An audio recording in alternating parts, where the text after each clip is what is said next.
ના વરિષ્ઠ આગેવાન મુરબ્બી શ્રી અર્જુનભાઈ રાઠવા અને આપ સૌ છોટાઉદેપુર જિલ્લાના બોડેલી ખાતેની આજની પ્રેસ વાર્તામાં ઉપસ્થિત પ્રેસ મીડિયાના સૌ મિત્રો, આજે જે પ્રમાણેની સ્થિતિ શિક્ષણની ઊભી થઈ છે એના માટે વાત કરવા માટે આપની સમક્ષ અમે આવ્યા છે. આજે કોઈ ચૂંટણીનો સમય નથી કે કોઈ રાજકીય વાત કરવા માટે આવ્યા નથી, પરંતુ સમગ્ર દેશ અને ગુજરાતની અંદર જે વિદ્યાર્થીઓના ભવિષ્યની સાથે આ સરકારની જે નીતિ છે અને એ નીતિના કારણે એમનું ભવિષ્ય અંધકારમય બની રહ્યું છે, ત્યારે ભારતના યુવા નેતા રાહુલ ગાંધીજીએ કોટાની અંદર છાત્રકુંજ કાર્યક્રમની અંદર જે વિદ્યાર્થીઓના અને યુવાનોના પ્રશ્નોને વાચા આપવાનું કામ કર્યું છે, એને એમનો સંદેશો ગામે ગામ સુધી પહોંચાડવા માટે વિદ્યાર્થીઓના જે પ્રશ્નો છે એ પ્રશ્નોને કઈ રીતે અસરકારક રીતે રજૂ કરી શકાય અને સરકારના બહેરા કાનો સુધી આ વાતને લઈ જઈ શકાય, એના માટે ગુજરાત પ્રદેશ કોંગ્રેસ સમિતિએ પણ કોટામાં જે પ્રમાણે છાત્રકુંજનો કાર્યક્રમ થયો છે એવો ભવિષ્યમાં ગુજરાતની અંદર પણ એક કાર્યક્રમનું આયોજન થાય એવો આયોજન કરેલું છે. ગુજરાતની અંદર અત્યારે જે નીટની પરીક્ષાઓ લેવાય છે એમાં 80,000 જેટલા વિદ્યાર્થીઓ અને સમગ્ર દેશની અંદર 22 લાખ વિદ્યાર્થીઓ જ્યારે નીટની પરીક્ષાની એક્ઝામ આપતા હોય અને એવા સમયે કેટલાક ભ્રષ્ટાચારથી ખતબદતા લોકો જે સરકારની સાથે પણ જોડાયેલા છે, એવા લોકોના કારણે આ 22 લાખ વિદ્યાર્થીઓનું ભવિષ્ય છે એ જોખમમાં મુકાયું છે. વારંવાર નીટની એક્ઝામના પેપરો જે છે એ લીક થતા હોય છે અને એના કારણે માત્ર એ વિદ્યાર્થીઓનું પેપર ફૂટવાથી માત્ર એમના પરિવારનું જ નુકસાન નથી, પણ ભવિષ્યનું દેશનું પણ નુકસાન ખૂબ મોટું થઈ રહ્યું છે. આજે જે દેશનું શિક્ષણમાં જે બજેટ છે 1,40,00,000 એ બજેટ જેટલું જ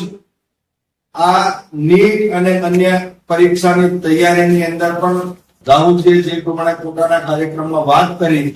એ પ્રમાણે 1.32 લાખ કરોડ જેટલો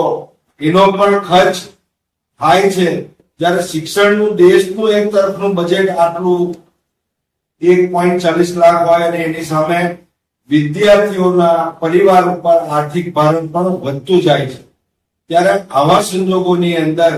સરકારની જે નીતિ છે એને પડકારવાનો સમય છે.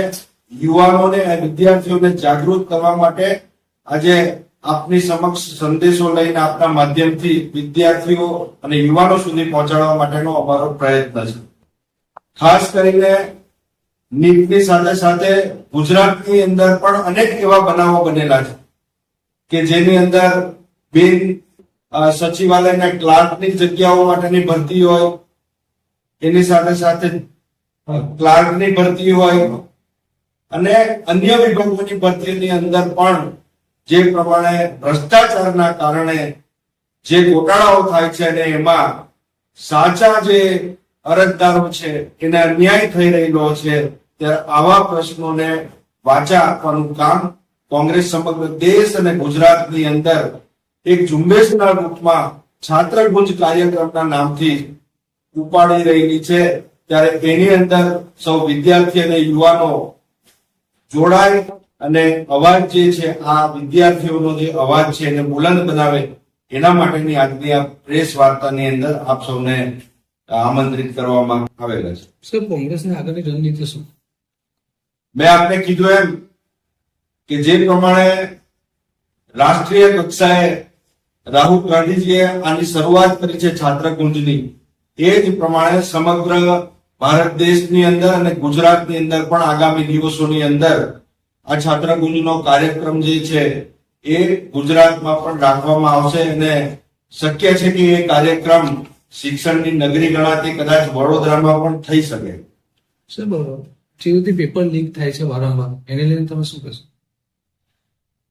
આપને ખબર છે કે છેલ્લા 10 વર્ષની અંદર દેશની અંદર ભારતીય જનતા પાર્ટીનું શાસન છે. ગુજરાતમાં પણ છેલ્લા 30 વર્ષથી ભારતીય જનતા પાર્ટીનું શાસન છે. લગભગ છેલ્લા 10 વર્ષની અંદર 89 જેટલા પેપર લીક ગુજરાત અને દેશની અંદર થયેલા છે. આની પાછળ જ્યારે પણ તપાસો થાય છે અને એ તપાસ થાય છે ત્યારે એના તાર ભારતીય જનતા પાર્ટીના મળતિયા અને એના આગેવાનો સુધી પહોંચતા હોય છે. એનો ચોક્કસ નિષ્કર્ષ એ છે કે આ સમગ્ર કૌભાંડ ખૂબ જ બુદ્ધિપૂર્વક અને આયોજનબદ્ધ રીતે સરકારના જ ઇશારાથી થઈ રહેલું છે અને આમાં મોટા પાયે ભ્રષ્ટાચારની બૂ આપણને આવે છે. અને ભ્રષ્ટાચાર કરવાને માટે જ આવા કૌભાંડો જે છે એ કૌભાંડો આચરનારાઓને સરકારની છત્રછાયા હોવાને લીધે જે શિક્ષા થવી જોઈએ એ થઈ શકતી નથી અને એના કારણે આવા કૌભાંડોનો વ્યાપ દિવસે ને દિવસે વધતો જાય છે અને એના માટે સરકાર જવાબદાર છે. સાહેબ વિદ્યાર્થીઓનો કોઈ સંદેશ કોંગ્રેસ તરફથી? વિદ્યાર્થીઓને ખૂબ સ્પષ્ટ સંદેશ રાહુલ ગાંધીજીએ પોતાની છાત્રગુંજની કાર્યક્રમની અંદર આપી દીધો છે અને વિદ્યાર્થીઓની જે લડાઈ છે એ લડાઈ કોંગ્રેસે ઉપાડી લીધી છે, રાહુલ ગાંધીજીએ ઉપાડી લીધી છે અને એમના સૈનિક તરીકે એક કોંગ્રેસનો કાર્યકર વિદ્યાર્થી અને યુવાનોનો પ્રશ્નને લઈને આગામી દિવસોની અંદર રોડ ઉપર પણ ઉતરશે અને આ છાત્રગુંજના અભિયાનની અંદર વિદ્યાર્થીઓ અને યુવાનો મોટી સંખ્યામાં જોડાશે એવો પ્રયત્ન કરશે. હવે તમારા તરફથી કોઈ મુદ્દો છે?